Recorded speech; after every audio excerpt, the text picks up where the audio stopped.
आज 6 मार्च आंतरराष्ट्रीय दंतवैद्य दिन म्हणजेच इंटरनॅशनल डेंटिस्ट डे। हा दिवस वेगवेगळ्या देशांमध्ये वेगवेगळ्या तारखांना राष्ट्रीय दंतवैद्य दिन म्हणूनही साजरा केला जातो। आता पाहूया आजचे दिनविशेष। आजच्याच दिवशी 1840 मध्ये Baltimore college of dental surgery हे पहिले दंतवैद्यकीय महाविद्यालय सुरू झाले। 6 मार्च 1957 रोजी घाना या देशाला स्वातंत्र्य मिळाले।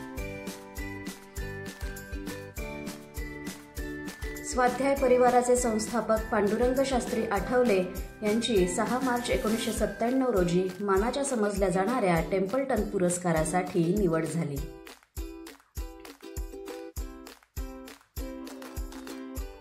जगातील पहिल्या महिला अंतराळवीर व्हॅलेंटिना रेश्कोवा यांचा 6 मार्च 1937 हा जन्मदिवस।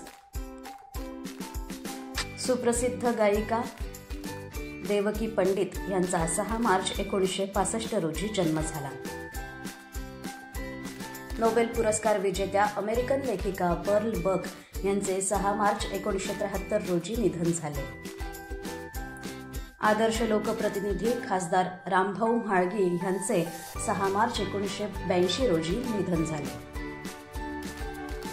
साहित्य अकादमी पुरस्कार विजेते मराठी साहित्यिक स्वामीकार पद्मश्री रणजित देसाई यांचे 6 मार्च 1992 रोजी निधन झाले।